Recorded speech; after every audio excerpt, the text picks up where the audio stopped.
Assalamualaikum, halo Precious People, ketemu lagi dengan aku Devina. Dan kali ini aku akan mengajak Precious People semua untuk ngobrolin sebuah buku atau novel yang baru saja selesai aku baca. Untuk buku yang akan aku review pada hari ini adalah buku yang lagi aku pegang saat ini nih. Yap, novel bestseller Anak Rantau karya Ahmad Fuadi. Novel ini merupakan salah satu dari beberapa novel fiksi kayak Ahmad Fuadi lainnya yang bestseller loh guys.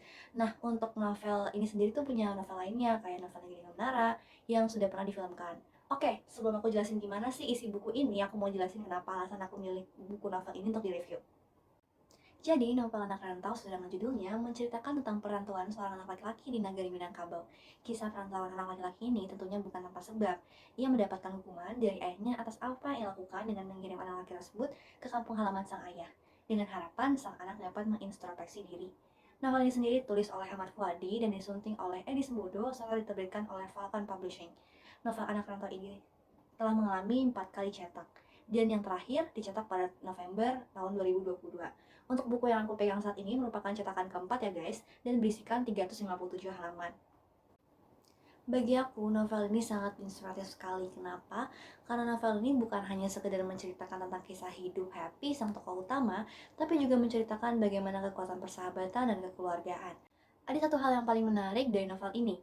Novel ini mengajarkan kita cara memaafkan dan melupakan, serta terkait dengan hal-hal kebudayaan dan isinya yang tidak selalu kita temukan dalam buku novel fiksi lainnya, di mana buku ini berulang kali mengulas terkait dengan kebudayaan orang Minang.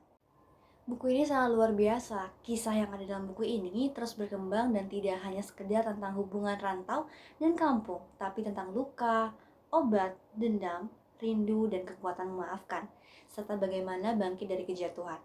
Bagi teman-teman yang senang dengan kisah-kisah inspiratif yang dikemas dengan semenarik mungkin, buku ini cocok banget loh buat kalian, apalagi pengkisahannya ditulis dengan dalam dan penuh makna. Berikut ini adalah sinopsis tentang novel Anak Rantau untuk teman-teman Precious semua. Alkisah ada seorang anak laki-laki yang bernama Happy. Lucunya, nama lengkap Happy adalah Don't Worry, Be Happy. Menurut aku, ini adalah sebuah nama yang cukup menarik dalam kisah novel. Dan Happy ini adalah tokoh utama di dalam novel Anak Rantau. Sebelum Happy dan ayahnya pindah ke Padang, Happy beserta kakaknya tinggal di Jakarta. Selama ini, Happy tidak pernah merasakan figur seorang ibu. Happy tinggal bersama ayahnya Martias dan kakaknya Dora. Dan pada saat itu, tentu saja sebagai seorang ayah sekaligus orang tua tunggal, Martias belum mampu untuk memberikan kasih sayangnya yang penuh, bahkan kadang-kadang kurang memberikan perhatian. Tapi dampaknya adalah ketika Happy sekolahnya kucak-kacir. Ayahnya Martias merasa kecewa melihat tidak ada satupun nilai di rapot Happy yang sangat membahagiakan ayahnya. Sebagai hukuman, ayahnya mengajak Happy dan kakaknya Dora ke kampung halamannya Minangkabau. Awalnya, Happy merasa senang bisa berkunjung ke tanah kelahiran sang ayah. Namun semua berubah ketika ayah dan kakaknya Dora kembali ke Jakarta tanpa membawa ia pulang. Ia merasa kecewa, dendam dengan ayahnya. Dia marah pada dirinya sendiri dan lingkungannya. Adapun yang membuat emosi karena dia merasa tidak ikhlas diajak pindah kampung ke halaman ayahnya. Sebenarnya Happy itu anaknya pintar dan cerdas, hanya saja dia sedikit nakal dan agak nakal, sehingga dia tidak terlalu serius memperhatikan sekolahnya. Yang dilakukan adalah bermain dan terus bereksplorasi apa yang dia mau bersama sahabat-sahabatnya, sehingga nilai sekolahnya anjlok dan terbengkalai. Namun di satu sisi, dia punya sifat yang berani dan mau meraih apapun yang dia cita-citakan. Meski sikap bandelnya itu kadang-kadang tidak menguntungkan, terutama bagi ayahnya dan juga prestasinya di sekolah. Awalnya Happy merasa sangat bahagia sekali pulang kampung. Tapi ketika dia tahu niat sebenarnya ayahnya membawa pulang ke kampung sebagai hukuman dari apa yang ia lakukan, ia pun marah dan tidak menerima tindakan dan keputusan yang diambil oleh ayahnya. Happy pada akhirnya memberontak. Ia mulai melakukan apapun yang ia inginkan. Ketika ia sampai di kampung, Happy ditinggalkan ayahnya untuk tinggal bersama dengan kakek dan neneknya. Happy tidak terima, dia marah, dia sebal, dia benci kepada orang tuanya. Namun pada saat itu yang muncul di benaknya adalah dia ingin membalaskan dendamnya dengan mencari uang sebanyak-banyaknya. Ia harus bekerja agar ia bisa kembali ke Jakarta dengan tiket yang ia peroleh dari uangnya sendiri. Perjuangannya untuk mencari tiket ke Jakarta ternyata nggak mudah. Dia harus membantu keluarganya mencuci piring, membantu membersihkan rumah, membantu sanak saudaranya, hanya untuk mendapatkan uang. Tapi ternyata usahanya itu juga belum cukup. Happy marah dan merasa seperti dibuang, ditinggalkan dan tidak dianggap oleh ayahnya. Hingga pada suatu hari, ketika dia sudah sangat jenuh, Happy bertemu dengan seorang bernama Pandeka Luko. Ia adalah pahlawan pada masa penjajahan Jepang yang masih hidup hingga saat ini.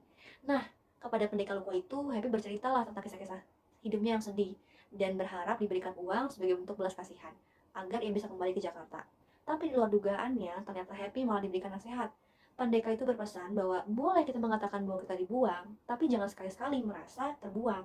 Kita boleh ditinggalkan, tapi jangan merasa ditinggalkan.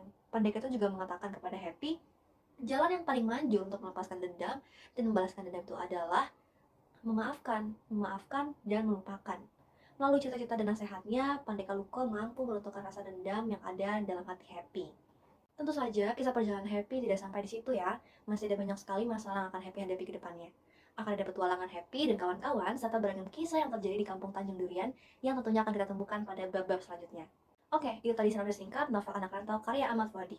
Dari sinopsis itu, aku merasa bahwa penulis berusaha untuk mendedikasikan seluruh isi novel dan kisah-kisah inspiratif kepada orang yang merasa dibuang, kepada orang yang pernah merasa ditinggalkan, serta kepada orang yang membumbung dendamnya setinggi langit tetapi kemudian melupakan dan memaafkan.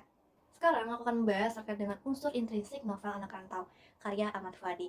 Novel ini bertemakan agama, pertemanan, adat istiadat, dan keluarga. Novel ini juga menceritakan tentang sebuah keluarga yang berpisah antara anak dan bapaknya, dan kemudian di dalam novel ini diceritakan juga ilmu agama, yaitu ilmu agama Islam. Hal ini terlihat ketika Happy tinggal di kampung yang mendapatkan pelajaran agama dari kakeknya yang merupakan ulama di daerah sana. Sempat juga ia beserta kakak-kakaknya dan teman-temannya tinggal di surau untuk beberapa waktu dengan tujuan belajar agama. Sementara untuk pertemanan dapat terlihat pada kisah pertemanannya antara Happy, Zen, dan juga Atar. Tokoh pada cerita anak rantau juga bisa dibilang sangat banyak loh. Di antaranya ada Happy, si tokoh utama, Martias ayah Happy, Dora kakak Happy, kakek dan nenek Happy, Atar dan Zen selaku sahabat Happy, Bang Nopen, Maturos, Pandeka Luko, dan masih banyak lagi.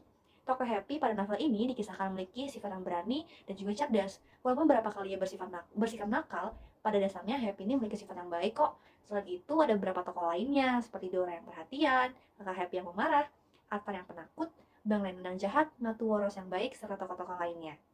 Novel anak rantau ini menggunakan alur maju, karena dimulai pada pengenalan tokoh, kemudian dilanjutkan dengan pengenalan tempat, waktu serta kejadian. Lalu akan diceritakan pula tentang konflik dalam cerita yang membuat klimaks, yang terakhir ditutup dengan penyelesaian konflik. Tak lupa, sudut pandang yang digunakan oleh pengarang dalam cerita ini menggambarkan karakter tokoh, yaitu sudut orang ketiga, dengan menggunakan nama-nama tokoh. Kemudian, untuk latar pada novel ini sendiri terdiri dari beberapa latar. Pertama adalah latar tempat. Latar tempat di novel anak rantau ini dapat kita lihat pada halaman terakhir novel. Di sana ada peta tempat di Kampung Tanjung Durian yang menjadi latar tempat di setiap babnya. Kedua, latar waktu ada pada pagi, siang, sore, dan malam. Terakhir, latar suasananya itu terdapat suasana sedih, mencekam, tegang, dan juga bahagia. Novel anak rantau karya Ahmad Fuadi mengangkat nilai agama, sosial, dan budaya. Nilai tersebut merupakan unsur ekstrinsiknya loh. Nilai agama yang terkandung itu seperti mengaji dan sholat di surau.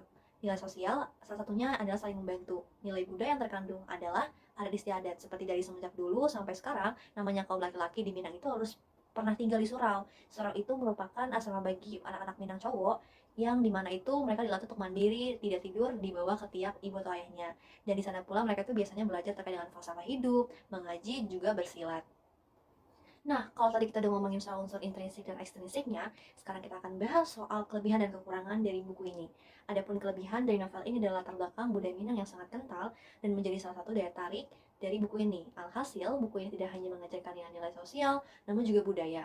Pembaca novel ini juga jadi mengetahui nih tentang budaya Minangkabau yang direpresentasikan di novel ini, baik dari bahasanya, struktur masyarakat adat, nasihat-nasihat, dan motivasi, serta tentang pembelajaran hidup. Novel ini mempunyai desain yang sangat menarik di mata pembaca juga loh. Terakhir, novel ini memiliki konflik yang ringan dan menarik, sehingga bahasanya dibawakan pun juga bisa untuk dipahami oleh pembaca. Dan pembaca ini akan seolah-olah berada dalam cerita dan merasakan ikut berpetualang di dalamnya.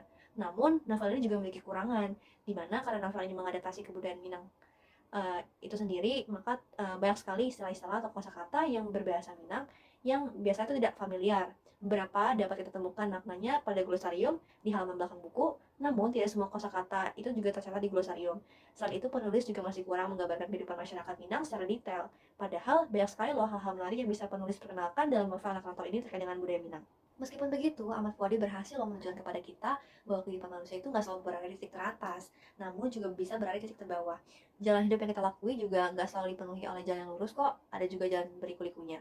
Novel ini menurut aku lebih berwarna dari Negeri Lima Menara, karena anak rantau mengajak kita untuk menjenguk ulang makna keluarga, persahabatan, serta akar budaya. Bak hidangan Minang yang gurih dan bikin nagih. Karya Ahmad Fuadi ini menurut aku layak untuk dibaca. Dan novelnya aku rekomendasikan untuk teman-teman yang sangat gemar novel sastra tetapi disarankan untuk membaca novel ini dengan cara mencicil dari jauh hari ya. Karena novel ini sendiri itu memiliki halaman yang banyak dan menggunakan banyak sekali kata-kata yang puitis. Cukup sedikit rumit sih untuk dipahami, karena memadukan dua bahasa sekaligus, yaitu bahasa Indonesia dan bahasa Minang. Novel ini terkesan agak sedikit membosankan, namun untuk memahami isinya perlu niat besar untuk membacanya hingga akhir. Novel Anak Rantau dapat memberikan hikmah kepada kita bahwasanya kita tidak bisa hidup dengan rasa dendam. Obat terbaik dari sebuah luka adalah memaafkan dan mau berdamai dengan diri sendiri. Oleh karena itu, untuk setiap luka yang kita terima, maka segera maafkanlah, lupakan dan berdamai dengan diri sendiri. Novel ini juga mengajarkan kepada kita tentang bagaimana kehidupan pedesaan yang membentuk karakter dan budi pekerti seorang anak. Kita jadi mengetahui nih, bahwasanya kita tuh bisa aja belajar tentang hidup hanya dari alam. Hal tersebut tertera dalam salah satu nasihat turun-temurun di Minang yang berbunyi alam tak kembang jadikan guru, yang berarti alam berkembang jadikanlah guru.